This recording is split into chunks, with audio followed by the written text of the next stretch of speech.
Selamat bertemu kembali saudara-saudari yang mengasihi Tuhan, yang dikasihi oleh Tuhan Yesus Kristus. Puji kepada Tuhan untuk hari yang baru. Saya akan melanjutkan Yohanes pasal yang ke-17. Yohanes 17 ayat yang pertama, saya akan berdoa terlebih dahulu. Bapa di surga, hamba mengucap syukur untuk hari ini.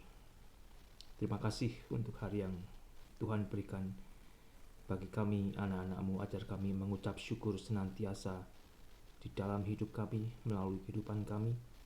Bapa, biarlah Kau berkati, berikan berkat surgawi-Mu ketika kami juga merindukan firman-Mu, dan hamba akan membaca, membagikan firman-Mu. Berikan berkat surgawi-Mu bagi kami yang menyimak dan merindukan berkat-Mu. Ampuni untuk segala dosa-dosa kami Bapa, dalam nama Tuhan Yesus hamba boleh berdoa dan mengucap syukur. Amin. Yohanes pasal yang ke-17, saya akan melanjutkan dari ayat yang pertama, di mana di bagian akhir dari Yohanes 16, di ayat 33, Yesus berkata kepada murid-muridnya, jikalau di dalam dunia ini, murid-murid Yesus akan mengalami penderitaan, penganiayaan, tetapi agar murid-murid Yesus juga mendapatkan kekuatan dari Tuhan sendiri, yang mana sudah menganugerahkan Roh Kudus-Nya juga kepada kita, karena Yesus telah mengalahkan dunia. Karena saya dan saudara sudah diberi kemenangan oleh Allah di dalam Yesus Kristus, dan kita tinggal hidup melanjutkan di dalam Yesus yang sudah memberi kemenangan. Sehingga biarlah kita juga ingat, jikalau saat ini saya dan saudara menderita, bahkan dianiaya karena Yesus, agar kita ingat apa yang sudah dialami Yesus, apa yang sudah dikatakan Yesus kepada murid-muridnya. Janganlah kita menderita karena kesalahan kita sendiri. Kalau kita menderita, kita bersusah payah karena kesalahan kita sendiri, biarlah kita juga boleh datang minta ampun kepada Tuhan, dan kita juga diberi lembaran baru di dalam kasih anugerah Tuhan. Jangan terus Anda tenggelamkan diri Anda di dalam dosa, karena di dalam Yesus Anda sudah ditebus dan diselamatkan dari dosa-dosa Anda. 17 ayat pertama, demikianlah kata Yesus, lalu Yesus menengadah ke langit dan berkata, Bapa, telah tiba saatnya, permuliakanlah anakmu supaya anakmu mempermuliakan engkau. Di malam terakhir Yesus pergi berdoa kepada Bapa. Di masa-masa yang penuh dengan ketegangan, di mana Yesus akan segera ditangkap dan terpisah dari murid-muridnya, Yesus segera meninggalkan murid-muridnya. Yesus pergi untuk berdoa kepada Bapa. Ada pelajaran yang baik, saudara, di mana saya dan saudara sebagai orang-orang Kristen, ketika kita menghadapi pergumulan yang berat, cobaan yang seolah-olah kita tidak sanggup lagi untuk menanggungnya, kita bisa berdoa seperti yang Yesus ajarkan. Kita berdoa kepada Bapa, kita merefleksi diri kita sendiri sebagai orang yang sudah ditebus oleh Yesus Kristus, sebagai orang yang sudah diberikan jaminan kehidupan kekal, sudah dijamin masuk surga. Ya. Kita merefleksi diri kita kembali. Setelah kita menemukan jikalau diri kita memang telah hidup untuk memuliakan Allah Bapa di dalam Yesus Kristus, itulah sebenarnya panggilan yang memang sudah Anda lakukan. Dan dari situ Anda juga boleh diberikan kekuatan. Mengapa saya dan saudara akan kalah di dalam pergumulan ini?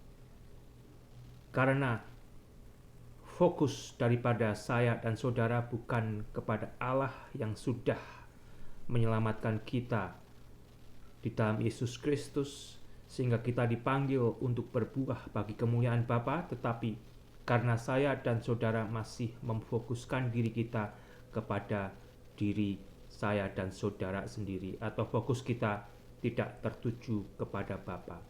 Oleh karena itu kita akan mudah kalah, kita akan mudah lelah, bahkan kita akan mudah salah mengambil langkah. Yesus berdoa kepada Bapa, Bapa telah tiba saatnya, permuliakanlah anakmu supaya anakmu mempermuliakan engkau. Yesus akan mempermuliakan Bapa melalui ketaatannya kepada Bapa, yaitu untuk mati di atas kayu salib. Yesus mempermuliakan Bapa dengan rela menanggung segala penderitaan, segala aniaya, segala cemoohan, segala apa yang dialami yang sebenarnya mereka memperlakukan Yesus bukan seperti manusia.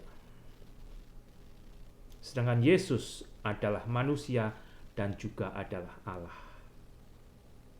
Tetapi dari ketaatan Yesus itu, yang mana Yesus telah turun dari sorga untuk mengambil rupa sebagai manusia, Dia rela mati, menderita demi mengasihi saya dan saudara manusia di dunia ini. Dia telah mempermuliakan Allah Bapa.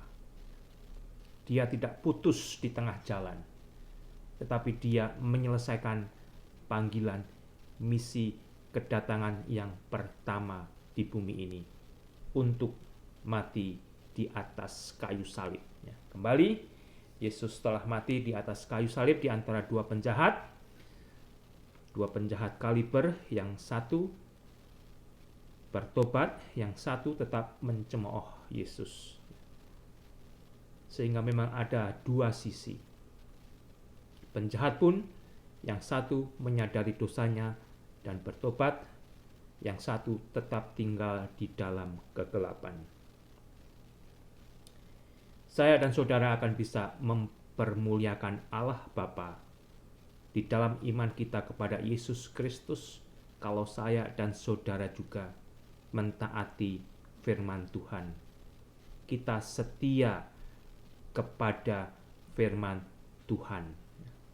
Kesetiaan saya dan kesetiaan saudara kepada firman Tuhan dimotivasi kembali oleh karena kasih Allah itu sendiri.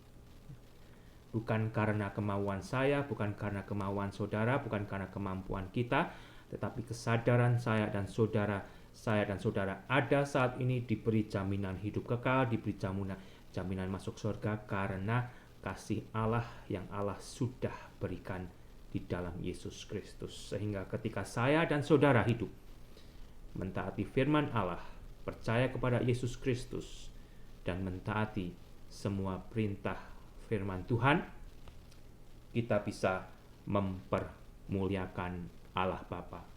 Dan itu salah satu panggilan kita. Sama seperti Engkau telah memberikan kepadanya kuasa atas segala hidup, demikian pula Ia akan memberikan hidup yang kekal kepada semua yang telah Engkau berikan kepadanya. Yesus turun dari sorga ke dunia bukan untuk dirinya sendiri, tetapi justru dari sorga ke dunia, Dia untuk mati bagi dosa-dosa manusia. Dan kalau saya dan saudara sebagai orang Kristen mengambil bagian di dalam kekristenan, kita juga diberi contoh oleh Yesus sendiri. Di dalam pelayanan saya dan saudara sebagai orang Kristen, yang kita layani sebetulnya adalah Bapa. Yang kita layani adalah Tuhan Yesus yang sudah rela mati bagi saya dan saudara untuk memberikan kasih-Nya kepada kita. Sehingga pelayanan saya dan pelayanan saudara kepada manusia lain, motifnya harus untuk melayani Bapa, bukan untuk mencari keuntungan saya dan saudara. Lebih-lebih kalau Anda sudah memilih hidup sebagai hamba Tuhan, Anda bisa, karena Anda masih di dalam daging, saya masih di dalam daging, kita mencoba mencari keuntungan ya dikit-dikit deh ya. Melalui pelayanan atas nama kekristenan ya, saya coba cari untung buat diri saya sendiri dengan manipulasi pelayanan. Itu bisa terjadi, saudara. Tetapi pada saat ini kita diingatkan, setiap pelayanan yang saya dan saudara lakukan di dalam kekristenan, kita dipanggil melalui pelayanan itu untuk memuliakan Bapa, untuk memuliakan Yesus yang mengasihi kita, yang sebenarnya yang telah memberikan pelayanan itu kepada saya dan saudara. Sehingga kembali, pelayanan Anda sebagai hamba Tuhan bukan untuk diri Anda, bukan untuk kelompok Anda, bukan untuk motif yang lain, kecuali untuk Bapa di dalam Yesus Kristus. Silakan Anda melayani melalui kelompok Anda sendiri masing-masing, tetapi itu semua harus lurus arahnya, yaitu untuk memuliakan Bapa. Dan di situ kita bisa saling menghargai di antara perbedaan yang ada, perbedaan yang tidak nomor satu, perbedaan yang tidak primary, ya, perbedaan yang tidak berhubungan dengan inti keselamatan dan tentang kepercayaan kita terhadap kealahan Yesus Kristus. Di situ kita bisa saling menghargai. Inilah hidup yang kekal itu, yaitu bahwa mereka mengenal Engkau, satu-satunya Allah yang benar, dan mengenal Yesus Kristus yang telah Engkau utus. Hanya ada satu Allah yang benar. Yesus di dalam pelayanannya, dia hanya memberitakan hanya ada satu Allah yang benar. Bagaimana dengan mereka yang mengaku masing-masing memiliki Allahnya yang benar? Sehingga pada akhirnya sebenarnya akan terbukti mana yang benar dan mana yang tidak benar. Di dalam Alkitab ini kembali sudah diterjemahkan dalam banyak bahasa dan masih diterjemahkan dalam bahasa-bahasa lokal yang belum terjemahkan, sehingga akhirnya agar manusia sendiri mengerti melalui bahasanya sendiri dan membaca firman yang terinspirasi oleh Allah, yang dituliskan melalui orang-orang yang sudah dipilih Allah sendiri untuk menuliskan isi firman Tuhan ini. Dan kembali isi firman Tuhan ini intinya adalah kasih Allah bagi manusia di dalam Yesus Kristus. Manusia bisa diselamatkan oleh Allah dengan percaya kepada Yesus Kristus, yaitu Allah yang benar, yang telah mengutus anaknya Yesus Kristus untuk menjadi tebusan dosa bagi manusia. Alkitab ini mengajarkan hanya ada satu Allah yang benar, dan Yesus telah mengajarkan itu selama Yesus berada di dalam dunia. Yang Yesus lakukan, yang Yesus kerjakan adalah pekerjaan Bapa, pekerjaan Allah Bapa yang ada di sorga. Dan Yesus sendiri adalah Allah yang menjelma sebagai manusia, yang oleh Alkitab juga disebut sebagai anak Allah. Dan saya dan saudara yang percaya kepada Allah untuk taat kepada Yesus Kristus, saya dan saudara diberi identitas baru sebagai anak-anak Allah melalui iman percaya kita. Identitas seseorang sebagai anak-anak Allah diperoleh dengan kepercayaan orang tersebut kepada Yesus Kristus yang diutus Allah. Seperti halnya di mana dicatat di awal dari Yohanes pasal yang pertama.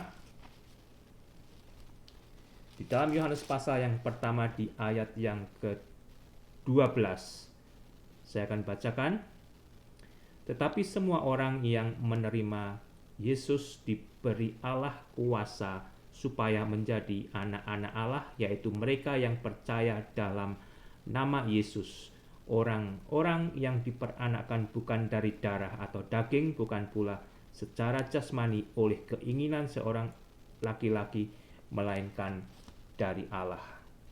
Saya dan saudara dan manusia lain bisa mengalami kelahiran baru dan diberi identitas sebagai anak-anak Allah ketika kita percaya jikalau Yesus adalah Mesias saya dan saudara, dialah anak Allah yang telah turun dari sorga untuk mati bagi dosa manusia dan telah bangkit dan naik ke sorga. Sehingga kembali saudara, siapa nanti anak-anak Allah yang akan tinggal bersama-sama dengan Allah, ialah mereka yang taat kepada Allah dan percaya kepada Yesus Kristus yang diutus Allah. Itu yang Yesus sudah beritakan selama Yesus berada di dunia ini. Itu yang Yesus sudah nyatakan jikalau Yesus sendiri adalah Mesias itu. Aku telah mempermuliakan engkau di bumi dengan jalan menyelesaikan pekerjaan yang engkau berikan kepadaku untuk melakukannya. Ayat yang keempat. Yesus telah menyelesaikan misi kedatangannya selama di bumi ini. Dan dari situ, Yesus telah mempermuliakan Bapa. Saya dan saudara yang sudah percaya kepada Yesus Kristus, kita juga dipanggil untuk menyelesaikan tugas panggilan kita. Sampai pada akhirnya kita akan bertemu muka dengan Yesus sendiri, dengan melakukan apa yang Yesus sudah berikan kepada kita masing-masing. Tapi saya juga perlu ingatkan, untuk membaca Alkitab aja, kalau saudara tidak mulai dari sekarang, itu susah, saudara ya. Apakah Anda sebagai orang Kristen rajin, tekun membaca Alkitab? Kembali membaca Alkitab itu nanti, tiap hari, tiap waktu merenungkannya, itu bukan karena keharusan, karena kesadaran. Di dalam Alkitab ini Anda akan bertemu dengan kasih Allah. Firman Allah yang mengasihi Anda, yang mau menuntun Anda, yang mau membentuk Anda. Dan di dalam pekerjaan Roh Kudus Anda akan taat dan dibentuk. Sehingga kembali Anda dipanggil untuk menyelesaikan panggilan Anda sebagai orang Kristen. Anda boleh didik diri Anda sendiri dari hal yang awal, yaitu rajin membaca Alkitab, merenungkan Alkitab, ya, bertanya jawab sendiri dengan Tuhan melalui pembacaan Anda, berdoa, bersekutu di dalam gereja, dan sebagainya. Sehingga pada akhirnya Anda akan menyelesaikan panggilan Anda. Kembali, ini semua Anda akan berhasil jikalau Anda menggunakan motivasi yang dari Allah sendiri, yaitu kasih. Anda akan mentaati apa yang Tuhan perintahkan karena Anda mengasihi Allah yang telah terlebih dahulu mengasihi Anda. Dari situlah kita nanti akan bertumbuh untuk mengerti kasih Allah. Disitulah kita akan mengalami kasih Allah yang semakin bertumbuh. Oleh sebab itu ya Bapa, permuliakanlah aku padamu sendiri, dengan kemuliaan yang kumiliki di hadirat-Mu sebelum dunia ada. Sebelum dunia ada, Yesus telah ada bersama-sama dengan Bapa sebelum dunia ada. Yesus dan Bapa, demikian juga dengan Roh Kudus yang kita kenal sebagai Allah Tritunggal, adalah Allah yang sudah ada dan yang akan ada. Adalah Allah yang kekal, yang tidak ada awal dan tidak ada akhir. Dialah Yesus. Aku telah menyatakan namamu kepada semua orang yang engkau berikan kepadaku dari dunia. Ya, jadi Yesus telah menyatakan kepada manusia tentang Allah. Mereka itu milikmu dan engkau telah memberikan mereka kepadaku dan mereka telah menuruti firman-Mu. Allah telah menciptakan manusia. Manusia telah berdosa, tidak taat kepada firman Allah, tetapi lebih mendengarkan suara dusta dari bisikan iblis yang menggoda hatinya. Dari situ manusia terjatuh dalam dosa dan terpisah dari Allah yang mulia, dari Allah yang sempurna. Oleh karena itu kembali, kalau Anda mau masuk surga, tempat di mana Allah berada, Anda harus sempurna. Dan Anda sudah berdosa, Anda tidak akan bisa dengan kebaikan Anda membayar dan mengembalikan diri Anda kepada level kesempurnaan. Tetapi Yesus yang sempurna, yang tidak berdosa, telah turun dari sorga ke dunia untuk menanggung dosa manusia, mati di atas kayu salib, agar di dalam Yesus Anda diberikan jalan yang membenarkan Anda di hadapan Allah untuk bisa masuk sorga. Jadi kalau Anda mau percaya kepada Yesus Kristus yang benar, yang telah mati bagi dosa Anda akan diberi jaminan masuk surga bukan karena kebaikan Anda, tetapi karena iman Anda kepada Yesus yang benar, yang telah mengasihi Anda, yang telah mati bagi dosa Anda. Yesus akan membenarkan Anda melalui iman Anda kepada Yesus Kristus untuk diberi surga. Ayat yang ke-6, aku telah menyatakan namamu kepada semua orang yang engkau berikan kepadaku dari dunia. Mereka itu milikmu dan engkau telah memberikan mereka kepadaku dan mereka telah menuruti firman-Mu. Sekarang mereka tahu bahwa semua yang engkau berikan kepadaku itu berasal daripadamu. Murid-murid Yesus akhirnya tahu jikalau semua yang ada, yang dilakukan oleh Yesus berasal dari Allah.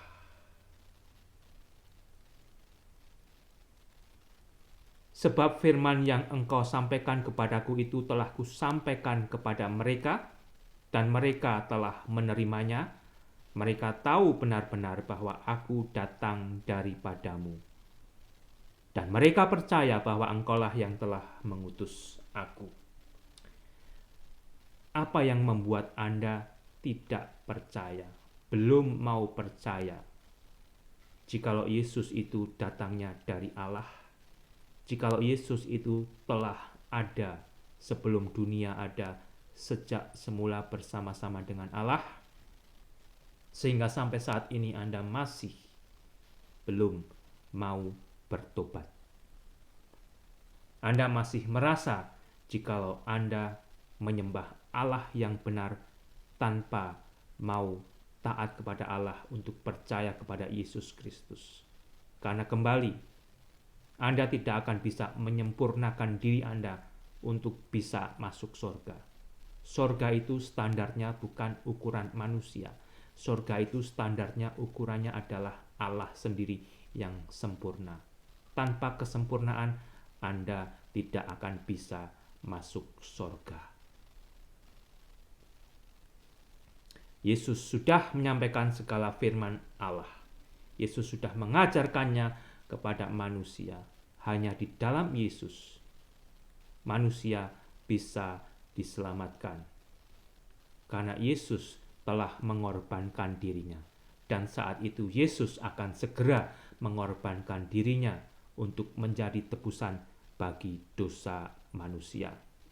Dan mereka telah percaya kepada Yesus. Maukah Anda juga yang belum percaya kepada Yesus, sehingga Anda akan diberi anugerah oleh Allah, kasih Allah yang begitu besar bagi Anda, yaitu keselamatan, kehidupan kekal, jaminan untuk masuk surga. Ayat 9, aku berdoa untuk mereka. Yesus berdoa untuk murid-muridnya. Yesus berdoa untuk manusia-manusia yang percaya kepada Yesus. Bukan untuk dunia aku berdoa, tetapi untuk mereka yang telah engkau berikan kepadaku, sebab mereka adalah milikmu.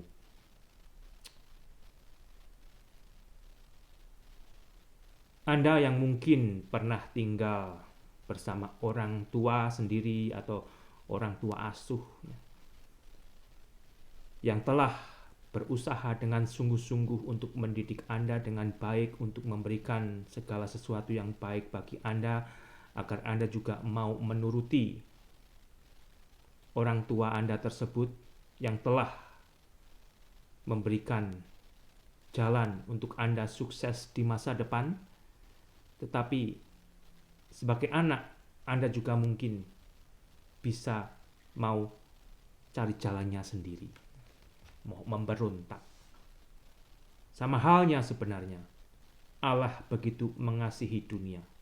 Allah begitu mengasihi saya, saudara, dan semua orang yang ada di dunia ini, dan sudah dibuktikan dengan memberikan Yesus anaknya yang tunggal untuk mati di atas kayu salib, agar manusia beroleh jalan untuk masuk surga melalui Yesus yang mengampuni dosa mereka. Tetapi ternyata tidak semua manusia juga mau percaya kepada Allah untuk percaya kepada Yesus. Anda dipanggil untuk diselamatkan Allah di dalam Yesus. Dan Anda bisa kembali kepada Allah, dimiliki oleh Allah melalui keselamatan di dalam Yesus Kristus. Pilihan ada pada Anda, karena kembali Allah tidak pernah memaksa Anda. Allah memberikan otak untuk berpikir, hati untuk merasakan, dan mungkin ada panca indera juga, di mana Anda bisa mempelajari itu semua, sehingga Anda akan bertemu dengan Allah yang benar. Hanya ada satu Allah yang benar yang Yesus katakan tadi. Dialah yang bisa menyelamatkan manusia dari dosanya dan memberikan kehidupan kekal. Dan dari situ semoga Anda menemukannya. Yesus hanya berdoa untuk orang-orang yang percaya.